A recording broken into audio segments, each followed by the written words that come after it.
ማስረጃ አላቸው ማለት ነው እነዚህ አላቸው። ሁለተኛው ሰው ከሰማይ ነው የሌለ እንዴ? ሁለተኛ ቆሮንቶስ 15:47 ላይ የፊተኛው ሰው ከመሬት ላይ ነው ይላል። ሁለተኛው ሰው ከሰማይ ነው ይላል። ሰው ነው የሚለው እኮ አምላክ አይደለም። ሁለተኛው ሰው ከሰማይ ነው ይላል። ዮሐንስ ወንጌል ምዕራፍ 8:23 ላይ እናንተ ከላይ ናችሁ፣ እኔ ከላይ ነኝ፣ እናንተ ከታች ናችሁ። እናንተ ከዚህ ዓለም ናችሁ፣ እኔ ከዚህ ዓለም አይደለሁም አለ። ከዚህ ዓለም አይደለሁም ካለ እንዴት ነው ከማርያም ሊሆን የሚችለው? ዮሐንስ 1 ላይ የወረድኩ እንጀራውም ለዓለም ሕይወት የሚሰጠው ስጋ ሄደዋል። ስለዚህ ስጋው ከማርያም አይደለም ከሰማይ ነው። ይኸው ዮሐንስ ወንጌል 6:51 ላይ ራሱ ማለት ነው። ከሰማይ የወረደ እንጀራ እኔ ነኝ፣ እንጀራውም ለዓለም ሕይወት የሚሰጠው ስጋዬ ነው አለ። ስለዚህ ከሰማይ የወረደ እንጀራ ነው እያለ እንዴት ነው ከማርያም የምታስበው?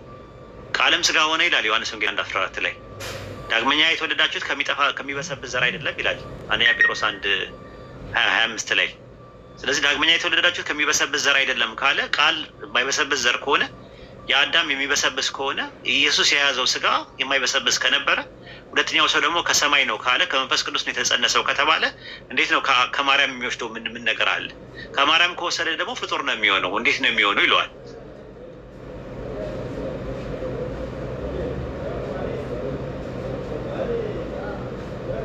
ግልጽ ነው፣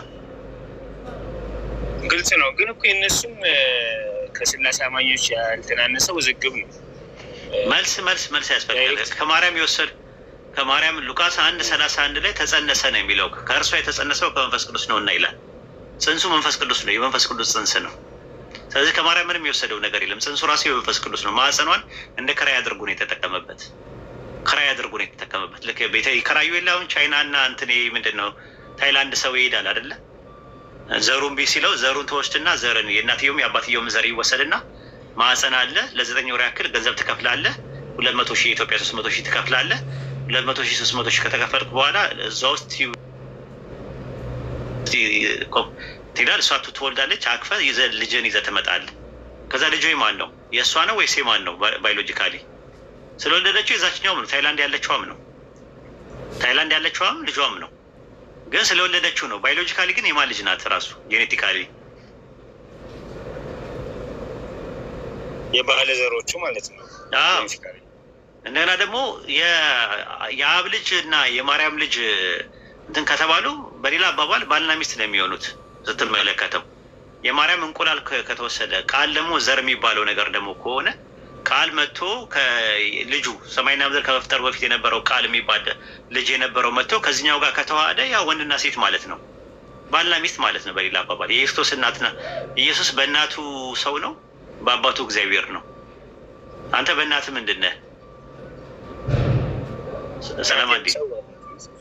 አይ በእናትህ ምንድን ነህ? አማራ ነህ? ኦሮሞ ነው ምናምን ስትባል ምንድን ነው የሚባለው? በሱ እኮ በእናቱ ኦሮሞ ነው፣ በእናቱ ደግሞ አማራ ነው ምናምን ይባላል አይደል? እንደዛ ይባል። ልክ እንደዛ የእነዚህ ደግሞ ምንድን ነው? ኢየሱስ በእናቱ ሰው ነው፣ በአባቱ ደግሞ ምንድን ነው? አምላክ ነው ማለት ነው። ልክ እንደ ሄርሜስ ማለት ነው። ሄርሜስ ግሪክ ውስጥ አስታውሷለህ? ሄርሜስ የሚባለው አላውቀውም። ሄርሜስ በእናቱ ሰው ነው፣ በአባቱ ደግሞ እንትን ነው። ፍጹም አምላክ ፍጹም ሰው ነው። ታውቃለህ? እንግዲህ እንትን ውስጥም አለ ግብጽ ውስጥ ኦሲሪስ፣ አይሲስ እና ሆረስ የሚባሉ አሉ። እናትየው ራሱ ሰው ናት። ራሱ ሰው አምላክ ነው መጥቶ ያከበራት። በአባቱ ምንድን ነው? በአባቱ አምላክ ነው፣ በእናቱ ሰው ነው። እንዲህ አይነት ትምህርቶች አሉ። እንዲህ አይነት ትምህርቶች ናቸው ያሉት እና የስላሴ አማንያን የሚያስተምሩ ትምህርት ካሉ ያ የአምላክ ልጅ የነበረው ዘር ወይም ቃል የሚባለው ነገር ድንግል ማርያም ማህፀን ውስጥ ከነበረው እንቁላል ጋር አንድ ሆኗል ወይ? አዎ ካሉ እንግዲህ ምንድን ነው ልዩነቱ?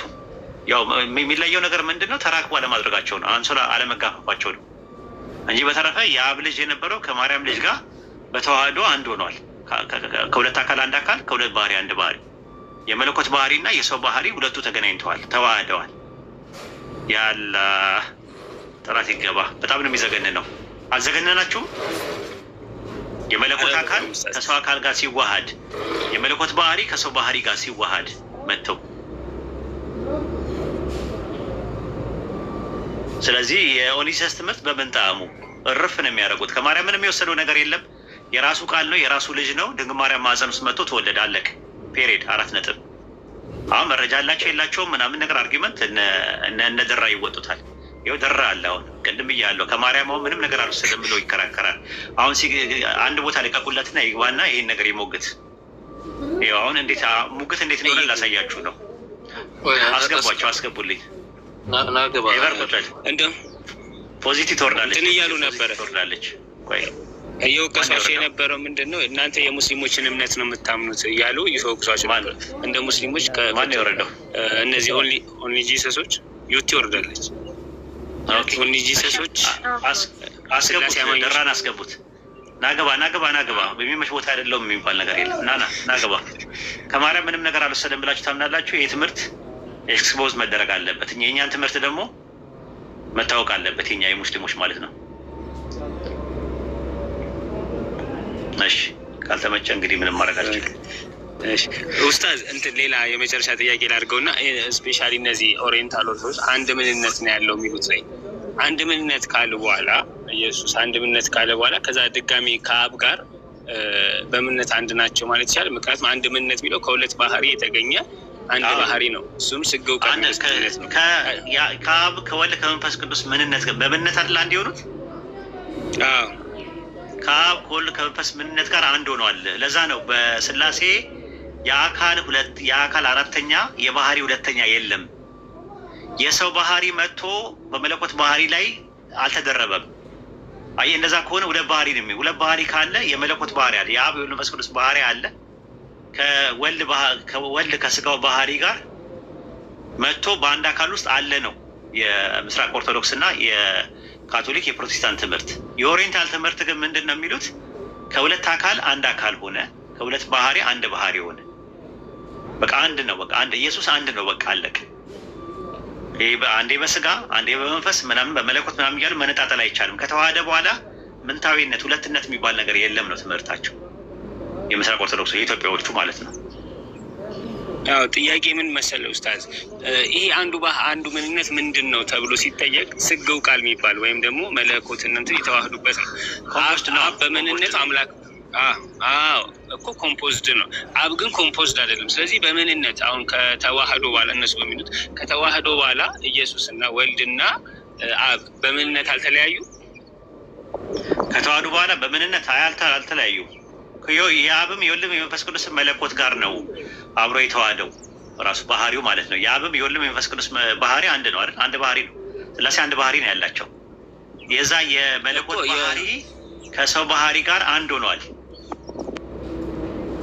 ስጋው ቃል ነው። ስጋው ቃል ማለት ኢንካርኔት ወርድ ነው እኮ። ስጋው ቃል ማለት ስጋ የሆነ ማለት ስጋው እኮ ተሰጋ ነው ሆነ ማለት ነው። ስጋ ሆነ ማለት ኢንካርኔት ማለት ኢንካርኔሽን ነው። እሱ ገብቶኛል። አሁን ምንነቱ ምንድን ነው ስንል የኢየሱስ ምንነት ሲባል ስጋው ቃል ነው። የአብ ምንነት ሲባል ግን አምላክ ብቻ ብለን ነው የምንጠራው። አሁንም እነሱ የሚሉት ማለት ነው። የመንፈስ ቅዱስ ምንነት አምላክ ነው።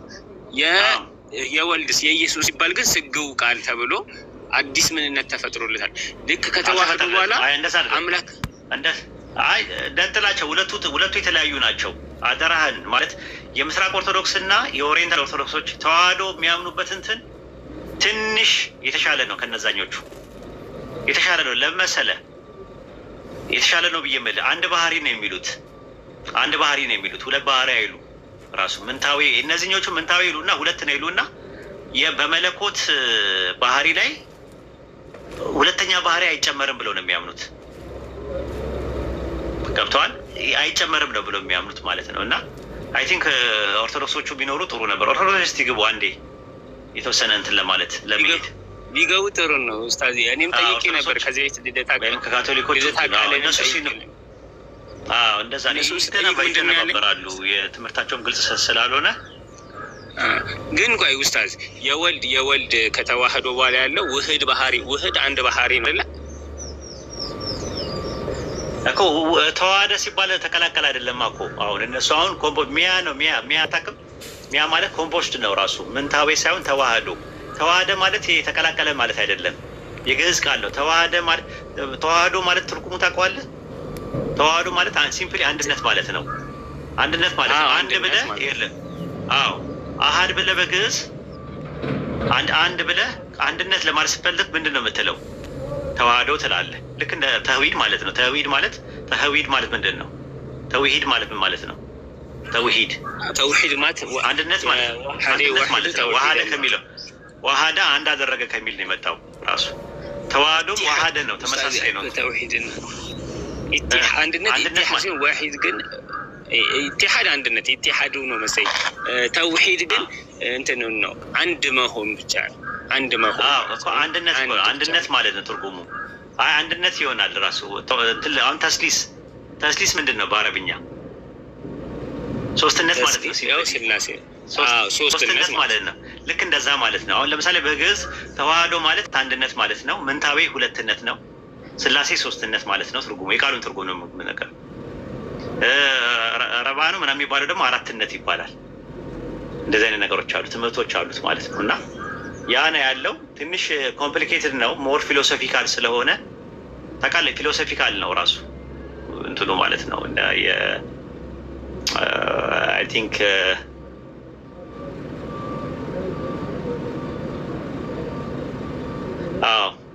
ዘ ዩዝድ ኢንኮንሲስተንስ ምንድን ነው? ፊሎሶፊካል አስፔክት ይባላል። ኢንኮንሲስተንስ ምናምን የሚባል ነገር እንደዛ ፊሎሶፊካል አስፔክት ናቸው። አስፔክታቸው የእነሱ አስፔክት ማለት ነው። እና ይከብዳል። ፍልስፍና ነው። ፍልስፍና ይዘት ስላለው እንደ ፍልስፍና ነው የምታየው ማለት ነው። እና ሞር እንትን ነው የሚያለው። በነገራችን ላይ ራስ ብታት ልልቀቅ ትፈልጋላችሁ? ራስ ብታት አጀንዳ እንስጥ። ሁላችሁም ያዙ ይህንን ማለት ነው። ድንግል ማርያም ማህፀን ውስጥ ከድንግል ማርያም የተገኘው መለኮት ነው ወይስ አካል ነው የተገኘው? መለኮት የተገኘው ሰው ነው የተገኘው ብላችሁ ጠይቋቸው። ሰው ይሏቸዋል። ማርያም የአምላክ እናት ናት ወይስ አይደለችም ብላችሁ ጠይቋቸው። ናት ይላሉ። ማርያም የአምላክ የጸጋ እናት ናት ወይስ የባህሪ እናት ናት ብላችሁ ጠይቋቸው። የባህሪ እናት ናት ካሉ መለኮት ከእሷ ተገኝቷል ወይ? ኦንቶሎጂካሊ አልተገኘም ከተባሉ ማርያም ሁለት ልጅ አላት። አንደኛው መለኮት የሚባል ልጅ አላት። ሁለተኛ ነገር ደግሞ ከራሷም የተገኘ ሰው የሚባል ልጅ አላት። አንድ የባህሪ ልጅ፣ አንድ የጸጋ ልጅ አላት ማለት ነው። ታዞሩታላችሁ። ድንግል ማርያም ማህፀን ውስጥ የተፈጠረውን ሰው ለአምኑ ነው ልጁ ነው ወይስ አይደለም በሏቸው። ልጁ ነው። የምን ልጅ ነው? የባህሪ ልጅ ነው ወይስ የጸጋ ልጅ ነው ብላችሁ ጠይቋቸው። የባህሪ ልጅ ከተባለ ያ ፍጡር ከአብ ተገኝቷል? ኦንቶሎጂካሊ አልተገኘም። ከአብ የተገኘ አይደለም። ከአብ የተገኘው መለኮት ነው። መለኮታዊ አካል ነው የተገኘው ብሎ ነው የሚያምኑት። አካል ዘም አካል፣ ባህሪ ዘም ባህሪ። የጸጋ ልጁ ነው ካሉ አብ ሁለት ልጆች አሉት። እምቅድመ ዓለም ከአብ ያለ እናት የወለደው ልጅ አለው። የእሱ የባህሪ ልጅ አለው። ድንግል ማርያም ማህፀን ውስጥ ደግሞ የተፈጠረው ልጅ እሱ ደግሞ የጸጋ ልጅ አለው። ግልጽ ነው። ሰላም እዲ አዎ በጣም ግልጽ ነው። ግን አይመልሱም። እንደዚህ አይነት ጥያቄዎችን አይመልሱም።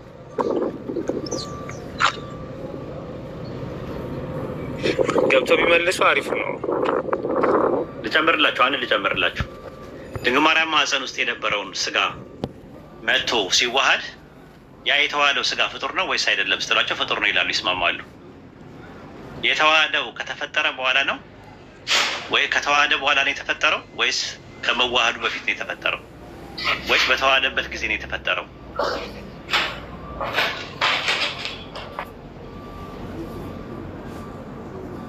ግልጽ ነው። መለኮት መጥቶ ሲዋሃደው ስጋ የተፈጠረው መቼ ነው? ከመዋሃዱ በፊት ነው? በተዋሃደ ጊዜ ነው ወይስ ከተዋሃደ በኋላ ነው?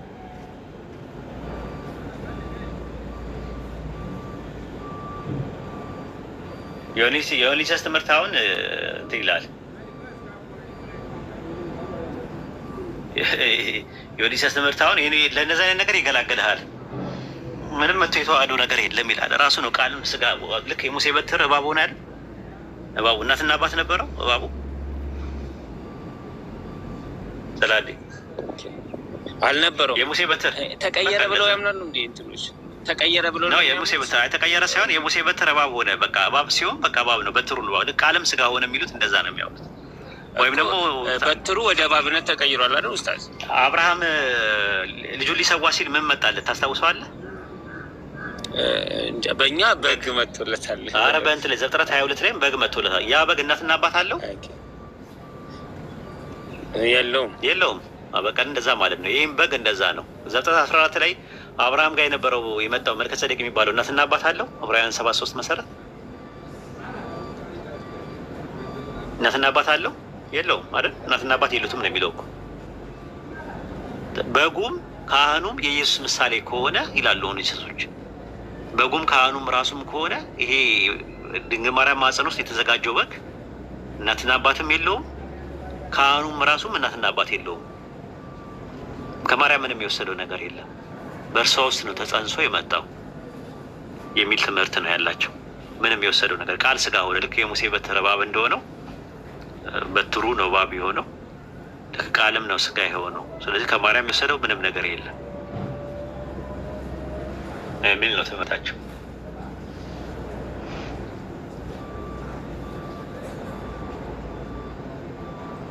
ጀዛከላ ኡስታዝ ሀቂቀተን ብዙ ነገር ተምሬያለሁ።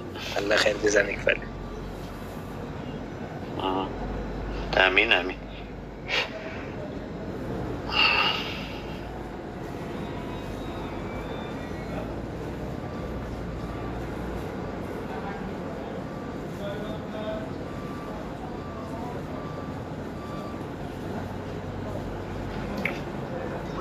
ጥያቄ ያላችሁ ጠይቁ።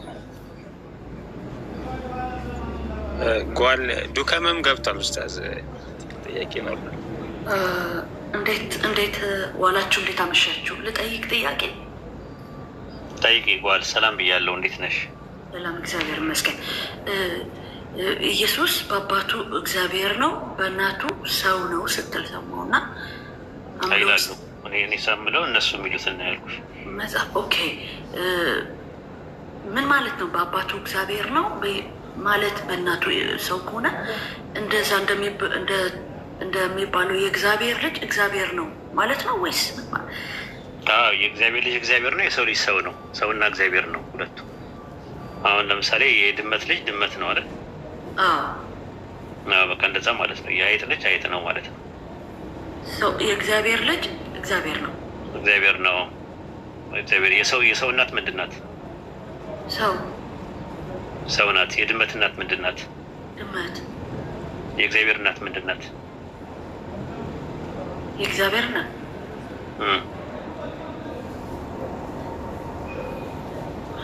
እግዚአብሔር አይ ዶንት ኖ። እግዚአብሔር እናት አለ ይላሉ እነሱም ያምናሉ። እግዚአብሔር ኢየሱስ ክርስቶስ ወላዲተ አምላክ ትባል የለ? የአምላክ እናት ትባላለች። ስለዚህ የአምላክ እናት ምንድን ናት? ሰው።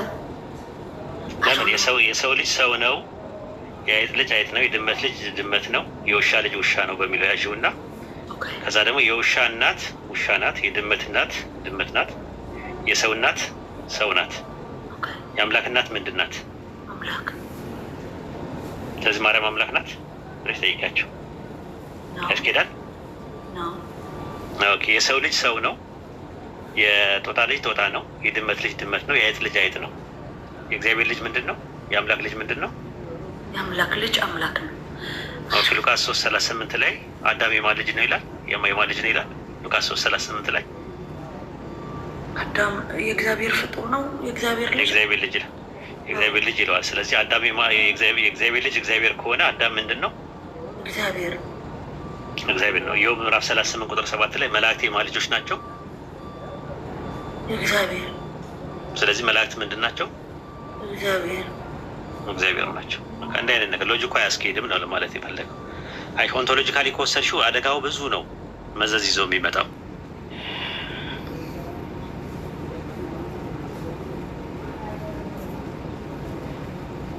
ግልጽ ነው።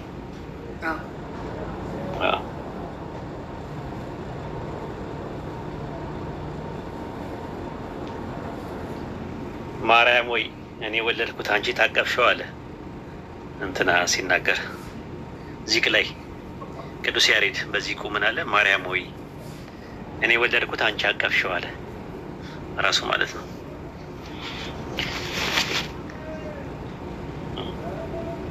ያ ሙሽራ እኮ ናት ማርያም፣ ታውቂያለሽ? ያ ሙሽራ ናት ይላል ራሱ። ሚስትም ተብላለች ራሱ፣ ግን አይነግሩሽም። እሱም በገዝ እየተደበቁ ስለማይናገሩ ነው። ያ ሚስት ተብላለች ራሱ። ሰዓታት ላይ ታታተሙሽም ምናልባት አንቺ ገዝ ትችያለሽ። ሰላም ለኪ ማርያም እስመ ኮንኪ ለአብ ማዕርቱ ለወልድ ወላዲቱ ይላል። ሰላም ለኪ ማርያም እስመ ኮንኪ ለአብ ማዕርቱ፣ ለአብ ሚስቱ ነሽ፣ ለወልድ ደግሞ ወላዲቱ፣ ለወልድ ደግሞ እናቱ ነሽ ይላል።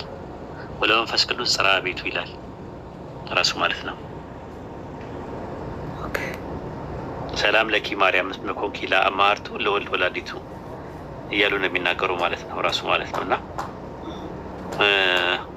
በእነዚህ አይነት መልኩ እንትን ይላሉ። መልክ በእንተ እግዝእትነ ለምተረገ ስጋኪ ይላል። ሰላም ለኪ ማርያም ለአማርቱ ስብሐት ይላል። መጽሐፍ አርጋኖን ምዕራፍ 1 ቁጥር 10 ላይም የአብ ሙሽራ የምትሆን የእመቤታችን የምስጋና ለመጻፍ እንጀምር ይላል። የአብ ሙሽራ ናት ወልድን የወለደችለት ማለት ነው። እንትናም ቱርቱሊያም እንደዛ ነው። ሞኖጎሚ የሚባለው መጽሐፍ ላይ ምዕራፍ 8 ላይ እንደዛ ነው የሚናገረው። ማርያም ሁለት ነገር ናት አለ። ወዝ ቦዝ ቨርጂን ኤንድ ዋይፍ ኦፍ ዋን ሀዝባንድ፣ ድንግልም ናት እና ደግሞ ለአንድ ባል ሚስት ናት ይላል። ብዙ አለ። እያወቀን ነው ጸጥ የምንለው ስሜታቸው እንዳይጎዳ እንጂ እነሱ የሚሉትን ውስጥ ለውስጥ እየተደበቁ የሚሉትን ካወጣ ነው መቀባበሪያም የለንም። አንዳንዴ ለህሊና ለሰው ህሊና ስለምንጠነቀቅ ነው እምነታቸውን ነካብን ምናምን ብለው ዘራፍ እንዳይሉ ነው በቀል ምናምን እንዳያስቡ ተከባብረን እንድንኖር ከሚለው እንጂ እኔ ብዙ ነገር ነው የማውቀው የእነሱን ጉድ ማለት ውስጥ ለውስጥ የማውቀው ነገር ማለት ነው። ግን ስሜታቸውን ይጎደዋል።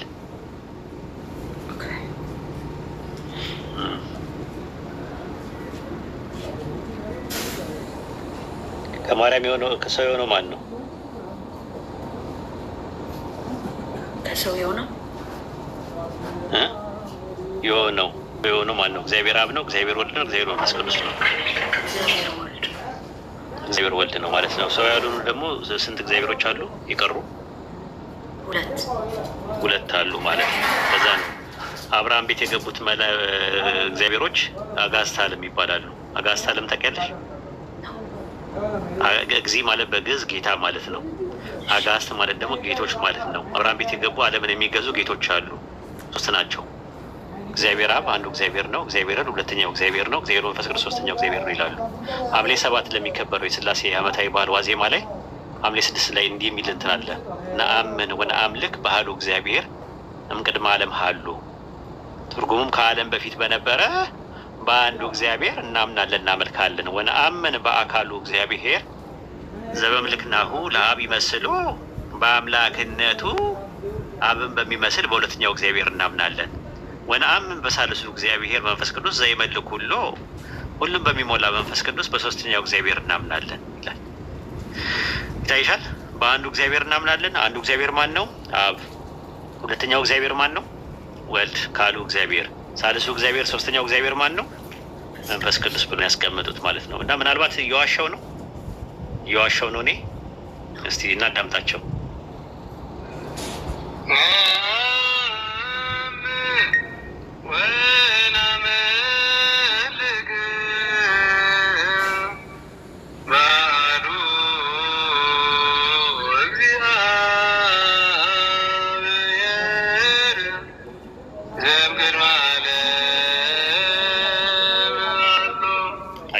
ነአምን ወነአምልክ በአሐዱ እግዚአብሔር እምቅድመ ዓለም ሀሉ። ዓለም ከመፈጠሩ በፊት በአንዱ እግዚአብሔር እናምናለን እናመልካለን። አንዱ እግዚአብሔር ተመልከች። ቀጥል።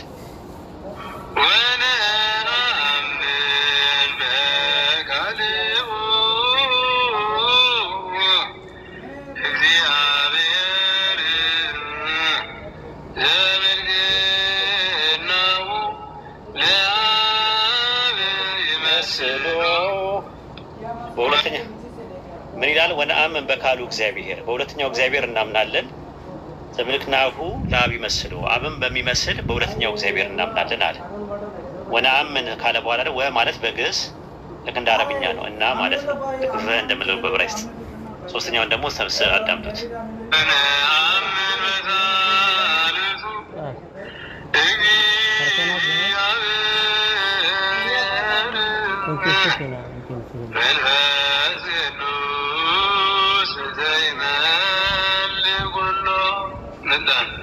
ወነአምን በሳልሱ እግዚአብሔር መንፈስ ቅዱስ ዘይመልክ ሁሉ፣ ዓለምን ሁሉ በሚሞላ በሶስተኛው እግዚአብሔር እናምናለን ብሎ ነው ያስቀመጡት።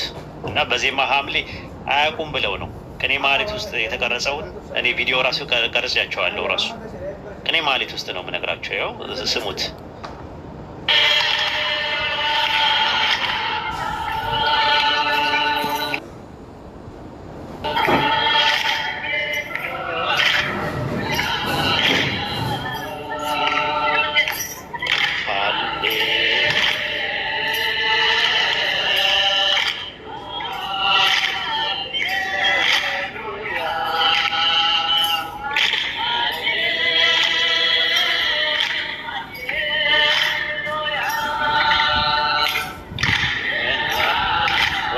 በአሐዱ እግዚአብሔር ወነአምልክ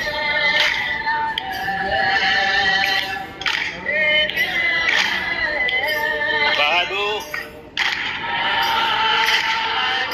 እግዚአብሔር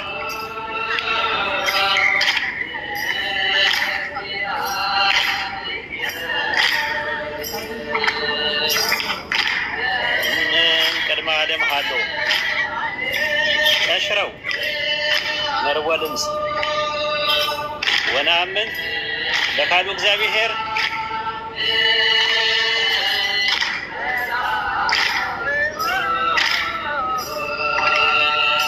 ዘሩላኩ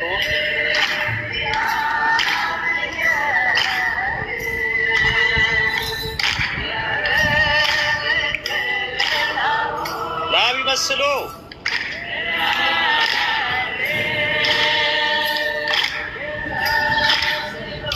ወነአምን በሳልሱ እግዚአብሔር ተቀበል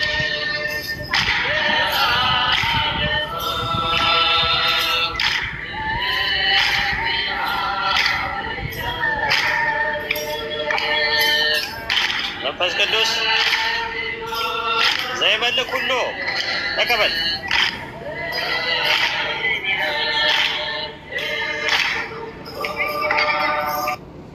ይኸውልሽ ጓል መቀሌ እኔን የሚጠሉኝ ስሜን የሚያጠፉት የተሽለጠለጡና እየተርመጠመጡ ውስጥ ለውስጥ የተለያየ ነገር ደባና ተንኮል የሚያደርጉት ኦርቶዶክሶች በተለይ ማለት ነው። ፕሮቴስታንቶች እንኳን ብዙም አይታፈሩም። እንዲህ አይነት ነገር የሚያደርጉት ይህን ምስጢራቸውን ስለማቅ ነው። ምንም አድርጌ አይደለም። አንዴ የሚያሰልመው ገንዘብ እየሰጠ ነው ይላሉ። አንዴ የራቆት ፎቶ እየያዘ ነው ይላሉ። እሺ ሴቶች ውስጥ የራቆት ፎቶ ተያዘባቸው፣ ወንዶቹ በምን ይሆን የሚሰልሙት? ይህንን ነገር አውቃለሁ እኔ ውስጡን አውቀዋለሁ። ለዛ ነው እኔም ብዙ ነገር ይቅር ምለው። ለዛ ነው ይቅር በቃ ህሊናቸውን እንዳልጎዳቸው ከሚለው አንጻር እንጂ ስለ ስላሴ ካወራው አንድ ኦርቶዶክስ አይተርፋትም። አምላካችን ያለ መለየት ሶስት ነው ይሉና እዚህ ጋር ደግሞ መጥተው አይ አንድ ነው አንድ እግዚአብሔር ነው ይላሉ። ሃይማኖተ አበው ምዕራፍ 99 ቁጥር 11 ላይ ተመለከቱ። አምላካችን ያለ መለየት ሶስት ነው። ሶስት ሊሸውዱኝ ይፎክራሉ። እዚህ ሰው አያነብም ብለው ሰይፈ ሥላሴ ዘቀዳሚት ምዕራፍ 7 ቁጥር 8 ላይ ለመለኮት ሶስትነት ምስጋና ይገባል። መለኮት ምንድን ነው? ሶስትነት አለ። ሰይፈ ሥላሴ ዘረቡዕ ምዕራፍ 4 ቁጥር 31 ላይ መለኮት በአካል ሶስት ነው። መለኮት ሶስት ነው። በምን? በአካል ሶስት ነው። ሰይፈ ሥላሴ ዘሰኑይ ምዕራፍ 2 ቁጥር 42 ላይ በጽርሐ አርያም ለሚኖር ሶስት ለሚሆን አምላክ ሰላምታ ይገባል። ሶስት ለሚሆን አምላክ ሶስት ከዛ በኋላ አንድ ነው ይሉኛል። ዘዳግም 13:7 ላይ አንተም አባቶችም የማታውቃቸውን ሌሎች አማልክት እናምልክ ብሎ ቢጠራ አትስማው ይላል።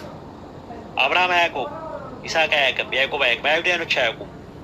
ምን ነው ሶስት አካል ሳያመልኩ ሞቱ እነዚህ ሁላ ሰዎች? ምን ነው እንዴት እንትን አሉ ራሱ ማለት ነው። ከዓለም በፊት በነበረ በአንዱ እግዚአብሔር እናምናለን እናመልካለን። ወነአምን በካሉ እግዚአብሔር ዘይመክሉ ለአብ ይመስሉ በአምላክነቱ አብን በሚመስል በሁለተኛው እግዚአብሔር እናምናለን። ወነአምን በሳልሱ እግዚአብሔር መንፈስ ቅዱስ ዘይመልክ ሁሉ ሁሉም በሚሞላ በመንፈስ ቅዱስ በሶስተኛው እግዚአብሔር እናምናለን። በሶስት ሁለተኛ እግዚአብሔር ሶስተኛ እግዚአብሔር እያልክ እየነገርከኝ ከዛ በኋላ መተህ ለእኔ እግዚአብሔር አንድ ነው ሶስት አንልም ብለህ ልሸውደኝ ትሞክራለህ። እንዴ አትችልም። እኔ ጋር ስላሴን ቀና ብለህ ማውራት አትችልም። ገድለ እስጢፋኖስ ዘወራ መጋቢት ምዕራፍ 6 ቁጥር 2 ላይ እዩት። ያለ አጋዕዝተ ዓለም ስላሴ ቅጠል እንኳን ከግንዱ ለዘይቶ አይደገፍም እናል። አጋዕዝተ ዓለም አጋዕዝት ማለት ጌቶች ማለት ነው። የእግዚ ብዙ ቁጥር ነው። ሰይፈ ሥላሴ ዘሐሙስ ምዕራፍ 5 ቁጥር 22 ላይ እንደዛ ነው። ሶስት ልዑላን ገዢዎች፣ ሶስቱ ጌቶች ተመልከቱ። ሶስቱ ጌቶች መጽሐፈ ዕዝራ ስብዓት ምዕራፍ 11 ቁጥር 9 ላይ በአንቺ ሶስቱ ጌቶች የተጠለሉብሽ ሰለስቱ አጋዕዝት ሶስቱ ጌቶች። ሶስት ጌታ እያመለክ እኔ ጋር መጥተህ ላጭንና ቅርሻትን ልታዝረከርክብኝ አይገባህም። ሀሳብ ነው ያቀረብኩት። ሀሳብ ላይ ሞግት። ሀሳብ ነው ያቀረብኩት። ሶስት ጌቶች ይላል። ይኸው መጽሐፎቻችሁ እንደዛ ይናገራል። ወይ አቃጥሉት ያለውን ነገር እኔ ባይብል ይናገራል እንደዛ ብዬ አይደለም ብለው ይኸው መጽሐፍቶቻችሁ እንዳለ ሶስት ጌቶች እያለ ይናገራል። ወይ አቃጥሉት ወይ ደግሞ ተዉት። ትክክል ካልሆነ ከጥንት ጀምሮ የነበረ መጽሐፍ አባ ጊዮርጊስ ዘጋስጫ፣ ኢትዮጵያዊ ቄርሎስ እየተባሉ የሚባሉ ምን ታርጉታላችሁ? መጽሐፈ ዕዝራ ስብዓት፣ መጽሐፈ ሚስጥር፣ የዶግማ መጽሐፍ ከእነሱ ላይ እኮ እየጠቀስኩኝ ያለሁት ያሬድ ምን ልታደርጉት ነው? ከረሱል ሰለላሁ ዐለይሂ ወሰለም መወለድ በፊት እኮ የነበረ ነው። ራሱ በ520 ላይ ነው ይሄን የደረሰው። ዝልና ሀራራ የሚባል ነገር ዚቅ እንትን ብሎ ያመጣው ማለት ነው። ዚቅ ብሎ ያስቀመጠው ማለት ነው በኦርቶዶክስ ማለት ነው። እና ይሄ ምንድን ነው ያለው? ዚቅ ነው። በዚቅ ላይ ታገኙታላችሁ። ሐምሌ 7 ነው የሥላሴ ዓመታዊ ዋዜማ ላይ የሚደረገው ዜማ ነው። ነአምን ወነአምልክ በአሐዱ እግዚአብሔር ዘእምቅድመ ዓለም ሀሉ፣ ከዓለም በፊት በነበረው በአንዱ እግዚአብሔር እናምናለን። ወነአምን በካሉ እግዚአብሔር፣ በሁለተኛው እግዚአብሔር እናምናለን። ሶስተኛ ደግሞ በሳልሱ እግዚአብሔር፣ ወነአምን በሳልሱ እግዚአብሔር፣ በሶስተኛው እግዚአብሔር። ከዛ እኔ ጋር ትመጣና አንድ እግዚአብሔር አለ። የለም እንደዛ ነው። 3 እግዚአብሔሮች ናቸው ያሉት፣ እግዚአብሔር አብ፣ እግዚአብሔር ወልድ፣ እግዚአብሔር መንፈስ ቅዱስ። ጋድ ዘ ፋዘር፣ ጋድ ዘ ሰን፣ ጋድ ዘ ሆሊ ስፒሪት። ማነው ከማርያም ሰው የሆነው? ጋድ ዘ ሰን የሚባለው ጋድ ዘ ፋዘር እና ጋድ ዘ ሆሊ ስፒሪት የሚባሉት እግዚአብሔር አብ እና እግዚአብሔር መንፈስ ቅዱስ የሚባሉ 2 የቀሩ አሉ፣ አምላክ ያልሆኑ። አብና መንፈስ ቅዱስ ደግሞ አምላክ ናቸው በእናንተ ትምህርት። ሲሞትም ዓለምን ሲቆጣጠሩ የነበሩ 2 ናቸው፣ የቀሩት ናቸው። 2 ያልሞቱ አሉ። እንዲህ አይነት ትምህርት ይዘህ እንዴት ነው እስልምና ላይ መጥተህ የምትሳደበው? እንዴት ነው የምታብጠለጥለው፣ የምታበሻቅጠው፣ የምታነውረው? እስልምና ላይ መጥተህ እኛ ሀሳብ ነው ያቀረብነው። በቃ የምታምኑበትን ነገር አይ ካለ ይሄ መጽሐፍቶቻችሁ ነው፣ ወይ ያቃጥሉት ወይ ጣሉት። አይ ባይብል እንደዛ አይልም፣ እሰየው ይበል የሚያስብል ነው። ባይብል ምንድን ነው የሚለው? ዘዳግም 6:4 ላይ፣ ማርቆስ 12:29 ላይ እስራኤል ስማ ጌታ አምላካችን አንድ ጌታ ነው። እውነት ነው። በቃ ይህንን ነው። ይሄ የኛ ትምህርት ነው። ኑ ወደኛ። የዓለም ህዝብ 2 ቢሊዮን ክርስቲያን ከ2 ቢሊዮን ውስጥ 1.7 ቢሊዮኑ በስላሴ ያምናል። በስላሴ ያምናል። እነ ጆባ ዊትነስ፣ እነ ኦሊጂሰስ፣ እነ ሞርሞን ምናምን የሚባሉ አድቬንቲስት እንኳን በስላሴ ያምናል የሚባሉት በአጠቃላይ በስላሴ የማያምኑ ጥቂት ቁጥር ነው ያላቸው። እንዳለ ትልቁ ክርስትና በስላሴ ትምህርት ተጠምደዋል ራሱ ማለት ነው። ስላሴ በሚባል ትምህርት ተጠምደዋል። እና ክርስትና ትክክል ነው ብለህ እንዳትለኝ። ሶላ ስክሪፕቸር ነኝ ትላለህ ለጊዜው፣ ባይብል ብቻ ነው የምንቀበለው ትላላችሁ። ግን ክርስትና የሚለውን ቃል በ110 የአንጾኪያ አግናጢዎስ ነው ለመጀመሪያ ጊዜ ክርስትና ብሎ የሰየመው ኮይን ያደረገው። ክርስትና ትምህርቱ ምንድን ነው? ስላሴ ነው፣ ተሰጎት ነው፣ ሃይፖስታቲስ ዩኒየን፣ ኮሰብስታንሻል ምናምን ነገር ባይብል ላይ የሌሉ ፍልስፍና ከግሪክ የተወሰደ የተቀዳ ፕላቶኒክ አንደርስታንዲንግ፣ አርስቶቴሊያን አንደርስታንዲንግ። በነገራችን ላይ አንድ ነገር ልንገራችሁ። ትርጉም የሚባለው ሄርሜኔቲክስ የሚባል ነገር ታውቃላችሁ? ስነ አፈታት ጥናት ይባላል። ሄርሜስ የሚባል አምላክ አለ ታውቃላችሁ? ሄርሜስ ሜርኩሪ ይባላል በሮማያኖች። ሄርሜስ የሚባለው መሀል ላይ ነው፣ ተርጓሚ ነው፣ እየመጣ የሚያስተረጉም ነው። ራሱ ከሰማይ እየመጣ ያስተረጉማል ራሱ የሄርሜስ የሚባለው ማለት ነው። እና ሄርሜኔቲክ የሚባለው ነገር የመጣው እሱ ነው። ኢቨን አተረጓጉማቸውም ራሱ ፕላቶኒክ እና አርስቶቴሊያን የሚባል ናቸው። የአርስጣጣሊስ እና የአፍላጦን የሚባል ነው አተረጓጉማቸው ራሱ ያለው ማለት ነው። ሄርሜስ የሚባል አምላክ አለ በደንብ ብታዩት። እና አንገሎስ የሚባለው ነው ስሙ ራሱ ማለት መልአክ ይባላል ራሱ ማለት ነው። እና መልአክ ይባላል። ያ መልአክ መጥቶ ምንድን ነው የሚያደርገው? ሄርሜስ የሚባለው በሮማ ሜርኩሪ ይባላል።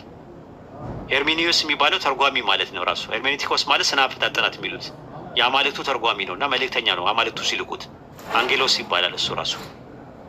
ወንዱ የዜኑስ እና የማያ ልጅ ነው ራሱ። አንጌሊያ ትባላለች ሴትዮዋ ደግሞ የምትላከዋ ሴቷ የዜኑስ እና የሄራ ልጅ ናት።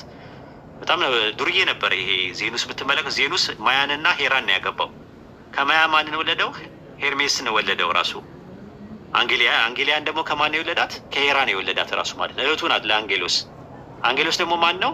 ሄርሜስ የሚባለው ማለት ነው። መልአክ ነው፣ መልእክተኛ ነው መሀል ላይ። ሄርሜቲክስ የሚባለው ነገር ከዛ ነው የመጣው ማለት ነው። ኤስተርን ትራዲሽን፣ አሌክሳንድሪያ የሚባለው ትራዲሽን ራሱ የፕላቶኒክ አንደርስታንዲንግ ነው ያላቸው ኢንተርፕሬት ሲያደርጉ የግሪኩ ማለት ነው። አንጾኪያ ትምህርት ቤት ውስጥ ደግሞ የዌስተርኖች የሚባሉት ደግሞ ትምህርት ቤት ውስጥ ደግሞ ያለው የአርስቶትል ነው ራሱ የያዙት። አተረጓጎማቸውም የእምነቱ ስራቸው የበቀለው ነገር ከአይሁድ አይደለም የበቀሉት። እነዚህ ከፓጋን ነው፣ ግሪክ ወሮም ነው ራሱ እንትን ያሉት ማለት ነው። አልጎሪካልም አክቲቭ ፓሲቭ ኢምፓላቢሊቲ ምናምን የሚባል ትምህርታቸውም እንዳለ አጠቃላይ የተወሰዱት ከግሪክ ነው የተወሰዱት። ከዛ የበቀሉ ናቸው ራሱ ቸርች ፋዘርስ የምትሏቸው አብዛኛውን። እና እዛ ውስጥ የነበረው ነው ትራዲሽን ይዘው ብቅ ያሉት እና ከክርስቶስ ትምህርት ጋር የቀየጡት ከሐዋርያት ትምህርት ጋር የቀየጡት ማለት ነው። ይህን ይመስላል ጓል መቀሌ። አመሰግናለሁ። ለፈለፍኩብሽ መሰለኝ ዛሬ ልክ አይደለሁም። ልክ አይደለሁም። አይ የመጨረሻ ጥያቄ አሁን ለምሳሌ በቃ እሱ ገብቶኛል ትክክል። እና አባ ተክለ ሃይማኖት እና አቡነ አረጋዊና እና ቅዱስ ጊዮርጊስ ከባይብል ውጭ ናቸው ማለት ነው። ሁሉም ባይብል ውስጥ የሉም። እና እኛ በኢትዮጵያ ኦርቶዶክስ ነው እነዚህ እንትን የመጡት ወይስ በሌላው በኦርቶዶክስ በግሪክም በግብፅም አሉ እነዚህ እነ ተክልዬ እነሱ አቡነ አረጋዊ ምናምን እመጣበታለሁ። ተክልዬ እመጣለሁ። ስለ ጊዮርጊስ ስላለ ጊዮርጊስ ከእኛ ጋር ግንኙነት አለው። ሱረቱል ካፍ ምዕራፍ 18 የዋሻውና የሰሌዳው ባለቤቶች ከተአምራቶች ሲሆን ግሩም መሆናቸውን አሰብክን ይላል። አጀባ ግሩም መሆናቸውን አሰብክን ይላል። እና አምላካችን አለ የዋሻው ምዕራፍ የሚባል አለ ራሱን የቻለ የዋሻው ምዕምንትን አለ። እና እነዚህ በዚህ ሰዓት ላይ ሰማዕታት የሆኑበት ዘመን ነው። ኔሮ የሚባል ንጉሥ ተነስቶ ሲጨፈጨፋቸው ዋሻ ውስጥ ገቡ ማለት ነው። ከዋሻው የተረፉ ሰዎች የተሰዉ ሰዎች አሉ።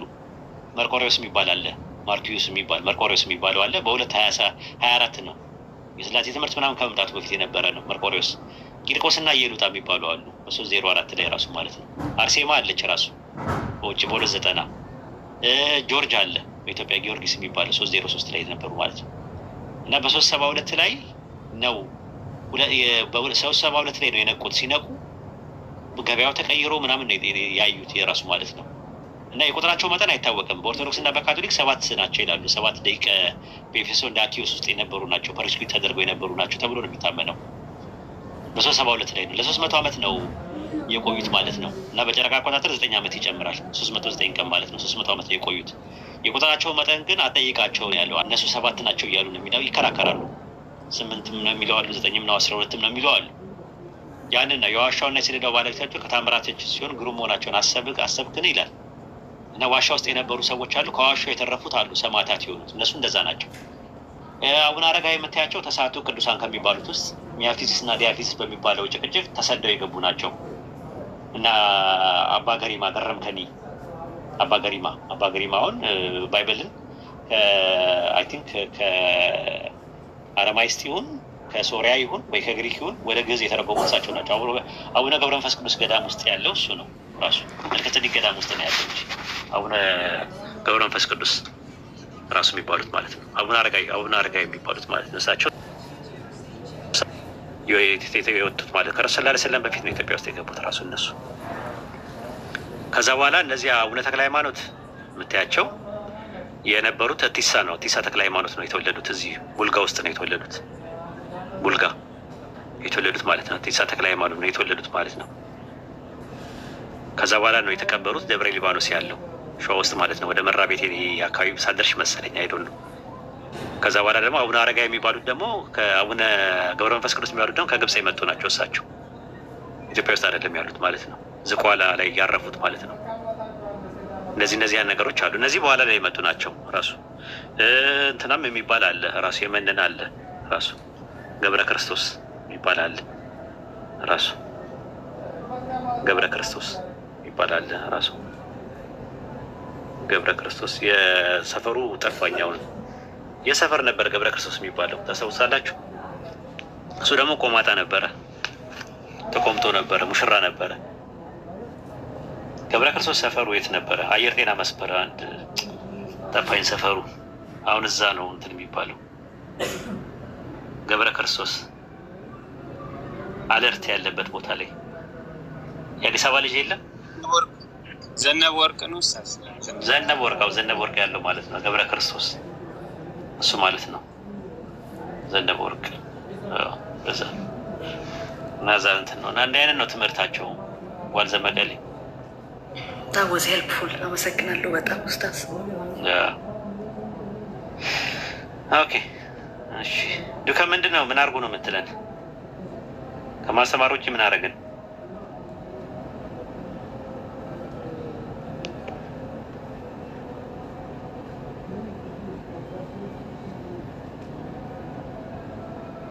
ምን አልከኝ? ሄደ ምን አድርጉ ነው የምትለን? ሰላም ነው። ሰላም ነው አለ ኖርልኝ በእናትህ ወጣት እግዚአብሔር ስማ። አንተን ፊልጵስዩስ ምዕራፍ 2 ከ6 እስከ 11 ያለውን ልጠይቅህ ነው። ምን አለ እሱ ላይ? እርሱ በእግዚአብሔር መልክ ሲኖር ሳለ ከእግዚአብሔር ጋር መተካከል እንደሚገባ ነገር አልቆጠረም፣ የባሪያን መልክ ያዘ ይላል። ከእግዚአብሔር ጋር መተካከል እንደሚቀማ ነገር እንደ መቀማት አልቆጠርም ሲል ማለት በእኔ አረዳድ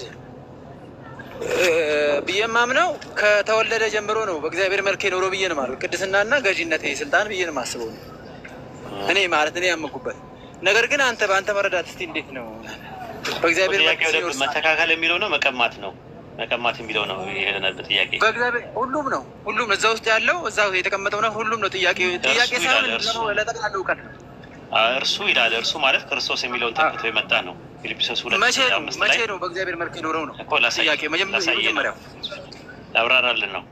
ላብራራልህ እርሱ ማለትም ክርስቶስ በአምላክ መልክ ሲኖር ሳለ ይላል አምላክ የተባለው አብ ነው በአብ መልክ ሲኖር ሳለ ነው የሚለው ዛት ሚንስ በአብ ህልውና ሲኖር ሳለ ማለት ነው ለምሳሌ ሐዋርያት ሥራ 17:28 ላይ በእርሱ እንኖራለን ይላል ጳውሎስ በማለት በአብ ማለት ነው እንኖራለን ይላል ዮሐንስ ወንጌል 6:57 ላይም ሕያው አብ እንደላከኝ እኔ ከአብ የተነሳ ሕያው እንደምሆን ይላል ስለዚህ ከአብ የተነሳ ነበረ የሚኖረው እርሱ በአምላክ መልክ ወይም ደግሞ በአምላክ ሲኖር ሳለ ነው የሚለው መቼ ነው ሲኖር ሳለ ለሚለው ቃል የሚጠቀመው ሃይፖርሆን ነው የሚለው ሃይፖርሆን ማለት ምን ማለት ነው ቀጣይነት ያለው የአሁኑ ግስ ነው ፕሬዘንት አክቲቭ ፓርቲሲፕል ነው ኃላፊ ግስ አይደለም ከድንግል ማርያም ከወለዱ በፊት ሳይሆን ምድር ላይ እርሱ በአምላክ መልክ ሲኖር ሳለ ከአምላክ ጋር መተካከልን መቀማት ነገርን አልቆጠረም መቼ ነው ያልቆጠረው ዮሐንስ ወንጌል ምዕራፍ 5:18 ላይ ራሱን ከአምላክ ጋር አስተካክሎ አምላክ አባቴ ነው ስላለ ይላል ሳለ የሚለው ቃል ያኔ ነው መተካከል ለሚለው ቃል የገባው ኢሳ ወይም ኢሶስ ነው በግሪከኛ መስማማት በሚል ይመጣል ማርቆስ 14:56 ላይ መስማማት ነው መተካከልን ወይም መስማማትን መቀማት እንደሚገባ ነገር አልቆጠረውም ማለት ቀምቶ ያመጣው ነገር ሳይሆን በስጦታ ያገኘው ነገር ነው ማቴዎስ ወንጌል ምዕራፍ 28:18 ላይ ስልጣን ሁሉ በሰማይና በምድር ለእኔ ተሰጠኛል ስለዚህ ያገኘው በስጦታ ነው እንጂ ቀምቶ ነጥቆ አይደለም ያገኘው መተካከልን ወይም መስማማትን መቀማት እንደሚገባ ነገር አልቆጠረውም ዮሐንስ ወንጌል 5:17 ላይ አባቴ እስከዛሬ ድረስ ይሰራል እኔም እሰራለሁ ብሎ ተስማምቶ ነበረ እውነት እላቸዋለሁ አብ ሲያደርግ ያየውን እንጂ ወልድ ከራሱ ምንም ሊያደርግ አይቻልም ብሎ ነው ያላቸው ራሱ ማለት ነው ከእግዚአብሔር ጋር ራሱን አስተካክሏል ብሎ ሲሉት አብ ሲያደርግ ያየውን እንጂ ወልድ ከራሱ ምንም ሊያደርግ አይቻልም እና አለ ከዛ በኋላ ምን አለ አብ ሊፈጽመው የሰጠኝ ስራ ይህ የማደርገው ስራ አብ እንደላከኝ ስለኔ ይመሰክራል እኔ ላደርገው የሰጠኝን ስራ በምድር ላይ ፈጽሜ ያከበርኩ ይላል ዮሐንስ 17:4 ላይ ስለዚህ የምንማረው ነገር ምንድን ነው መተካከልም በመቀማት ሳይሆን በስጦታ ነው ያገኘው ራሱ ማለት ነው ከዛ በኋላ ምንድን ነው የሚለው ራሱ ምን አደረገ ነው የሚለው ከዛ በኋላ በምስሉም እንደ ሰው ተገኝቶ አይልም